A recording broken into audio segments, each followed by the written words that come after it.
अस्सलाम वालेकुम बच्चों, I hope you will be fine at your home.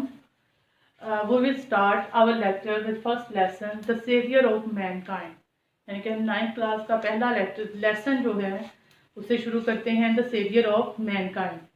तो पहले हम इसकी प्री रीडिंग देखते हैं कि प्री रीडिंग एक्टिविटी में क्या है। तो जैसा कि आप जानते हैं, इसमें स्कीमिंग है, स्कैनिंग है और समराइज करना है। यानी कि हमने सरसिज़ात जायज़ा लेना है, फिर इसका मुतालिया करना है और उसके फिर मीनिंग को भी देखना है। इसके अलावा इसमें ऑब्जेक्टिव जो है उसका भी है, लेकिन सबसे पहले हम इसके टॉपिक जो टाइटल है वो उस पर नज़र दुराते हैं। द सेवियर ऑफ मैनकाइंड, इंसानियत का नजात दहिंदा, यानी कि इंसानियत को बचाने वाला। यानी कि सेवियर जो है ये नजात दहिंदा, बचाने वाला, जो सेव कर देता है, सिक्योर करता है किसी को भी। तो हमारे नज़दीक वो कौन है? हज़रत मोहम्मद सल्लल्लाहु अलैहि वसल्लम जो हैं वो हैं सेवियर ऑफ मैनकाइंड, इंसानियत के नजात दहिंदा। तो इसमें है दा जो है ये हमारे पास है आर्टिकल, सेवियर हमारे पास नाउन है ऑफ प्रेपोजिशन, और मैनकाइंड जो है ये भी है नाउन लेकिन अनकाउंटेबल नाउन है, क्योंकि हमें नहीं पता कि कितने लोग इसमें मौजूद हैं, या बल्कि सभी के लिए कलेक्टिवली ये इस्तेमाल हो रहा होता है। इस वजह से ये अनकाउंटेबल नाउन है। तो सबसे पहले हम देख लेते हैं कि दा का आर्टिकल, और आर्टिकल का इस लेसन के एक्सरसाइज में भी यूज है। तो आर्टिकल जो है ये बेसिकली क्या होता है? Basically article parts of speech में यूज होता है, ये होता है डेमोन्स्ट्रेटिव एडजेक्टिव्स। डेमोन्स्ट्रेटिव्स क्या हैं? जब इशारा करने के लिए हम किसी चीज़ की तरफ पॉइंट आउट करने के लिए इस्तेमाल करते हैं कोई वर्ड, जैसे दिस हो गया, डैट हो गया, दीज हो गया, दोज हो गया। तो इसी तरह हम दा, आ और एन का भी इस्तेमाल कर रहे होते हैं, और ये क्या है? ये डेमोन्स्ट्रेटिव एडजेक्टिव होता है। अब आर्टिकल जो है हमारे पास होते हैं टू टाइप्स के, दो किस्म के आर्टिकल हैं। पहला हमारे पास है इनडेफिनेट आर्टिकल, यानी कि जिसके बारे में हमें मालूम नहीं होता, डिफाइंड नहीं है, किसी स्पेसिफिक पर्सन के लिए इस्तेमाल नहीं किया जाता। और दूसरी टाइप जो है वो है हमारे पास डेफिनेट आर्टिकल की, यानी कि मखसूस, खास, किसी स्पेसिफिक पर्सन, प्लेस, थिंग के लिए इस्तेमाल हो रहा हो तो वो डेफिनेट होता है। तो हम इसकी डेफिनेशन देखते हैं कि इनडेफिनेट आर्टिकल क्या है। When we do not speak to a particular person, a specific person or thing, जब हम किसी खास या मखसूस चीज़ या बंदे से बात नहीं कर रहे होते हैं, वैसे जनरली बात कर रहे हैं, किसी चीज़ की तरफ पॉइंट आउट जनरली कर रहे हैं, तो उसके लिए जो आर्टिकल इस्तेमाल होता है वो होता है इनडेफिनेट आर्टिकल। तो हमारे पास दो हैं इनडेफिनेट आर्टिकल, कौन कौन से हैं? आ और एन। आ एक, एन भी है, लेकिन आ जो है ये मतलब कॉमन नाउन के साथ इस्तेमाल होता है। ये आ एक, वन वाला एक नहीं, ठीक है। आ कॉमन पर्सन प्लेस के लिए, या एन कॉमन पर्सन प्लेस के लिए इस्तेमाल हो रहा होता है। तो आपको बता दूं कि पिछले साल यानी कि 2018 में ये ऑप्शन आया था कि आ और एन कौन से आर्टिकल हैं, डेफिनेट है, इनडेफिनेट है। तो आप लोगों ने को फिर आ सकता है कि ये इनडेफिनेट आर्टिकल्स हैं, ठीक है। और इसके अलावा ये दूसरी तरह भी आ जाता है कि आ और एन इनडेफिनेट आर्टिकल्स कौन से हैं, आ एन या दा। तो आपको मालूम होना चाहिए कि आ और एन जो हैं वो हैं इनडेफिनेट आर्टिकल, ये हर कॉमन नाउन के साथ इस्तेमाल होते हैं। अगर तो हमारे पास कॉन्सोनेंट है तो हमारे पास आ इस्तेमाल होता है, यानी कि जैसे आ बुक हो गया, आ हाउस हो गया। और अगर हमारे पास वोवल्स हैं तो उनके साथ एन इस्तेमाल होता है, यानी कि ए, ई, आई, ओ, यू, या अलीफ और ऐन का जैसे साउंड दिया जा रहा हो तो उनके साथ एन का, जैसे ऑनेस्ट हो गया, एन ऑनेस्ट पर्सन। तो ये हमारे पास क्या होगा? Indefinite article. और इसके अलावा हम देखें तो हमारे पास डेफिनेट आर्टिकल भी होता है। तो it is used when we speak to a particular person और थिंग, जब हम किसी खास शख्स या चीज के लिए की तरफ इशारा कर रहे होते हैं तो डेफिनेट आर्टिकल। और याद रखिएगा कि हमारा डेफिनेट आर्टिकल क्या है? दा। दा जो है ये प्रॉपर नाउन के साथ लगता है। It is used for singular, plural, countable भी और अनकाउंटेबल नाउन, यानी कि सिंगुलर है या प्लूरल है। लेकिन अगर हमारे पास वो प्रॉपर है, प्रॉपर नाउन है, तो उसकी तरफ इशारा करने के लिए हमारे पास डेफिनेट आर्टिकल इस्तेमाल होता है। तो ऑप्शन इस पर तरह भी आ सकता है, द क्या है, व्हाट इज द, या द को इन्वर्टेड कोमा में लिखा जाए, और फिर ऑप्शन होंगे इन्फिनेटिव है, आर्टिकल है, या इसी तरह आप लोगों के पास 2-3 ऑप्शन। तो ये आर्टिकल है। अब आर्टिकल कौन सा है, तो ये आपको मालूम होना चाहिए कि ये कौन सा आर्टिकल है, डेफिनेट आर्टिकल है। तो ये आप लोग देखें, और ये काउंटेबल और अनकाउंटेबल, जैसे द मिल्क, यानी कि मिल्क जो है अनकाउंटेबल नाउन होता है, इसके साथ भी इस्तेमाल होता है। The book of English, the milk which cat has drunk. तो ये देखें कि इसमें स्पेसिफिक करने के लिए मिल्क को हमने द का इस्तेमाल किया, बुक को स्पेसिफिक करने के लिए book of English, the book of English, तो भी हमने द का इस्तेमाल किया। तो ये आप लोगों के सामने आर्टिकल मौजूद है कि जब हमारे पास मौजूद होते हैं आर्टिकल, तो ये 2 टाइप्स के होते हैं, डेफिनेट और इनडेफिनेट। आगे आप काउंटेबल नाउन भी देख सकते हैं कि मैनकाइंड जो है ये अनकाउंटेबल नाउन है, जब हमारे पास कोई पता नहीं है कि कितने बंदे मौजूद हैं, 1 है, 2 है, मिलियन है, अ लॉट ऑफ है, तो उसके लिए अनकाउंटेबल नाउन का इस्तेमाल हो रहा होता है।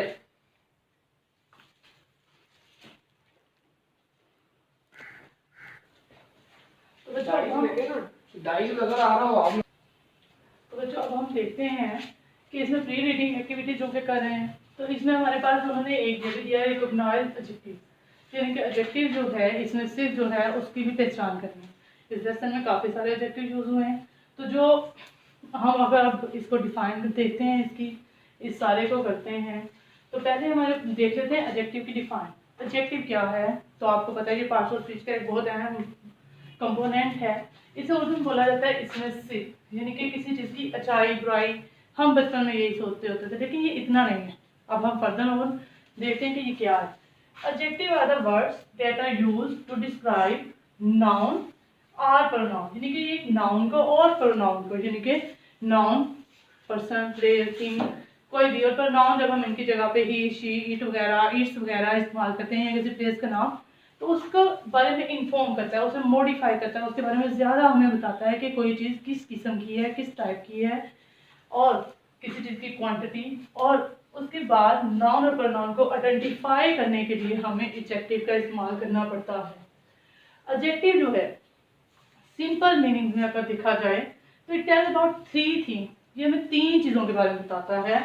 हाउ मैनी, विच वन, और व्हाट टाइप ऑफ, यानी कि कोई चीज़ कितनी है, विच वन कौन सी है, और व्हाट टाइप ऑफ किस किस्म की है। जैसे कि हाउ मैनी यानी कि कोई चीज़ 1 है, 2 है, 3 है, विच वन कौन सी है, फर्स्ट है, सेकंड है, फर्स्ट है, सेकंड है, लास्ट है, वगैरह वगैरह। तो ये इनके बारे में। व्हाट टाइप ऑफ किस किस्म की है, बड़ी है, बिग है, स्मॉल है, लग्जरियस है, वेरी अनकंफर्टेबल है। तो व्हाट टाइप ऑफ किस किस्म की है, इसके बारे में हमें बताया जाता है। तो अगर हम नीचे ये एक एग्जाम्पल के लिए आपके पास एक लाइन है, there are standing 3 cars, red, black and grey. Black car is Honda Accord, it is luxury car. तो हम देखते हैं कि इसमें हमारे पास बहुत सारे एडजेक्टिव मौजूद हैं। पहला 3 कार्स, 3 कार, कौन सी, क्या आएगा, हाउ मैनी, हाउ मैनी को शो कर रहा है 3 कार्स, तो इसका मतलब है कि 3 कार्स क्या है, ये भी हमारे पास एडजेक्टिव है, और एडजेक्टिव ऑफ नंबर्स है। विच वन, अभी देखें, red, black and grey. What type of आ गया कि व्हाट टाइप ऑफ, रेड है, ब्लैक है और ग्रे है। और ब्लैक कार यानी कि अब हमने एक और कार को पॉइंट आउट किया है, तो उसके लिए हमने, कार तो हमारे पास हो गया नाउन, अब कौन सी वाली कार है, ब्लैक, यानी कि ब्लैक कार आइडेंटिफाई करने के लिए तो क्या के बारे में इंफॉर्मेशन दी जा रही है, तो ब्लैक भी हमारे पास क्या है, एडजेक्टिव है। तो व्हाट टाइप ऑफ कार या विच वन भी आ सकता है। इट इज लग्जरी कार, यानी कि बहुत आरामदेह कार है। तो ये व्हाट टाइप ऑफ, तो इसमें हमारे पास यानी कि हाउ मैनी, विच वन या व्हाट टाइप ऑफ, और व्हाट टाइप ऑफ, यानी कि इन तीनों क्वेश्चंस के विच वन, हाउ मैनी और व्हाट टाइप ऑफ के हमें आंसर मिल रहे हैं। तो आगे हम इसकी काइंड्स देखते हैं। तो काइंड्स में सबसे पहले हम देखते हैं इनडेफिनेट एडजेक्टिव। इनडेफिनेट एडजेक्टिव, तो इनडेफिनेट ऐसी चीज जिसके बारे में हमें नहीं पता होता है, कि कौन से वाली है, यानी कि डिफाइंड नहीं होती है। जनरली जब हमें जिस चीज के बारे में बताया जाता है वो इंडेफिनिट एडजेक्टिव होता है। It is found by indefinite pronoun. Indefinite pronoun को इस्तेमाल करते हुए जब हम किसी नाउन के बारे में इंफॉर्म कर रहे होते हैं, और ज्यादा इंफॉर्म कर रहे होते हैं, उसे और ज्यादा मॉडिफाई कर रहे होते हैं, एक्सप्लेन कर रहे होते हैं, तो वो इंडेफिनिट एडजेक्टिव होता है।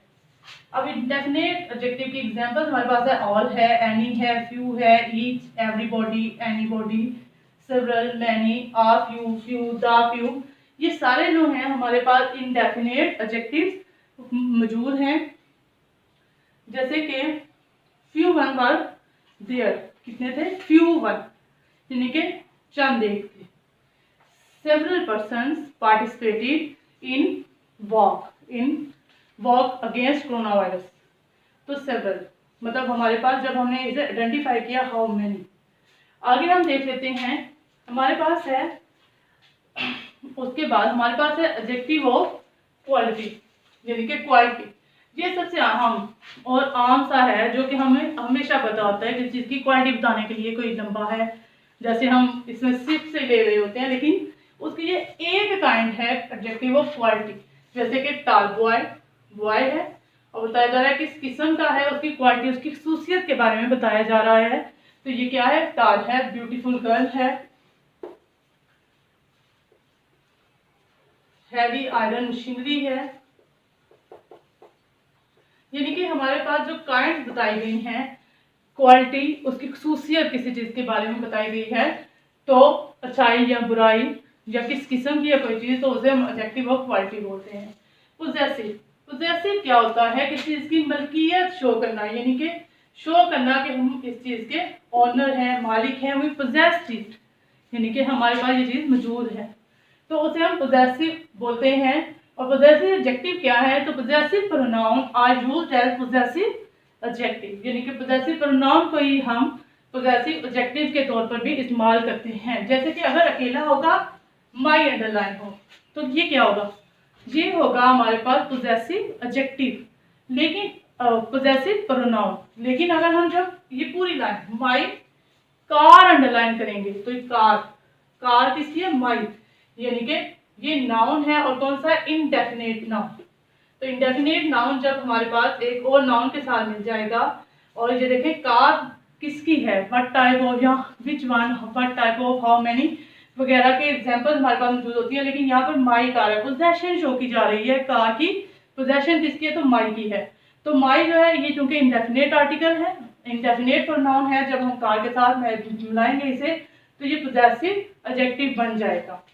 That is your book. तो योर बुक, योर अकेला है तो इंडेफिनेट नाउन है, प्रोनाउन है, लेकिन जब हम योर बुक लगाएंगे तो क्या आएगा? ये इंडेफिनेट एडजेक्टिव बन जाएगा, सॉरी पोजेसिव एडजेक्टिव बन जाएगा, यानी कि तुम्हारी किताब। माई भी जो है ये पोजेशन शो कर रहा है, मलकियत शो कर रहा है। डिमोन्स्ट्रेटिव एडजेक्टिव, यानी कि डिमोन्स्ट्रेशन क्या होता है बच्चों?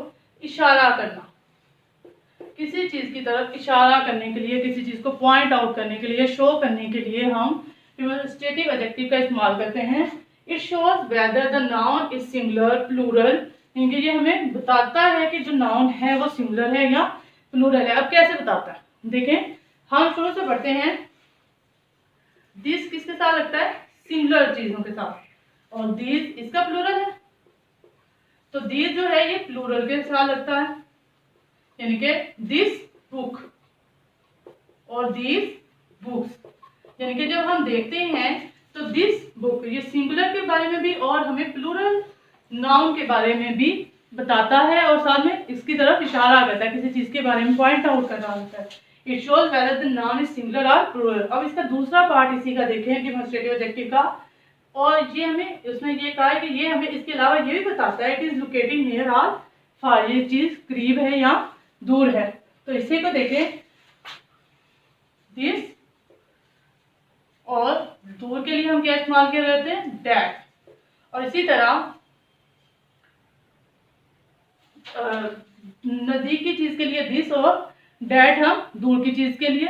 और दिस जो है एक चीज के लिए, और इसका प्लूरल क्या होता है? दीज, तो ये नियर चीज़ों को शो करने होता है, और दोस्त जो है वो फार अवे चीज़ें, जो दूर चीज़ें हैं उनको शो करने के लिए हमारे पास मौजूद होता है। अब अगला हम देख लेते हैं, वो है हमारे पास इंटरोगेटिव एडजेक्टिव। इंटरोगेटिव सवालिया, यानी कि अगर हम सवाल करने के लिए कोई इस्तेमाल कर रहे हैं तो वो इंटरोगेटिव होगा। It is use to ask question, सवाल पूछने के लिए। Which is your book, what is your name, और हुज बुक इज दिस, ये किताब किसकी है। तो ये सारे वर्ड जो हमारे पास मौजूद हैं, ये इसकी काइंड्स है एडजेक्टिव की, ये आपकी प्री रीडिंग में मौजूद है और आपके एक्सरसाइज में भी। तो आप देख लेते हैं कि इंडेफिनिट एडजेक्टिव है हमारे पास, और एडजेक्टिव ऑफ क्वालिटी है, इंटरोगेटिव है। और इसके रिलेटेड अगर आप लेसन में देखें तो आपका लेसन में ग्रामर वाला जो पोर्शन है उसमें एडजेक्टिव लिखा भी हुआ है, और उसके बाद उसका ए वाला ऑप्शन की तरफ आ जाएं तो Ishfaq Ahmad was a famous writer, यानी कि बी ऑप्शन होगा। पेज नंबर 9 पे है। This is very informative seminar. तीसरा हमारे पास ऑप्शन है my brother become dash if I get home late, my brother become anxious, इसका भी बी वाला ऑप्शन है। एंग्जाइटी भी नहीं होगा, एनेक्शियसली भी नहीं, और एंग्जाइशियसली भी नहीं होगा। फोर्थ वाला देख लें, it is dash to get the correct information from the university office, it is advisable. और इसके बाद पांचवा देखें, who is responsible for this chaos. तो रिस्पॉन्सिबल जो बी वाला ऑप्शन है, ये आप लोगों के पास करेक्ट ऑप्शंस मौजूद हैं। आगे इसके वाला हिस्सा है, यानी कि पेज नंबर 9 पे ही आगे पास find out 10 adjectives from the unit and use them in sentence. तो पूरे लेसन में से आपने इन सब को मद्देनजर रखते हुए एडजेक्टिव ढूंढने हैं और उनके सेंटेंसेस बनाने हैं। और याद रखिएगा कि ये मोस्टली 3 चीज़ों का आंसर होता है, हाउ मैनी, विच वन और व्हाट टाइप ऑफ। तो आप लोगों को इसका आंसर भी मिल जाएंगे और उम्मीद है आपको समझ आए होगी।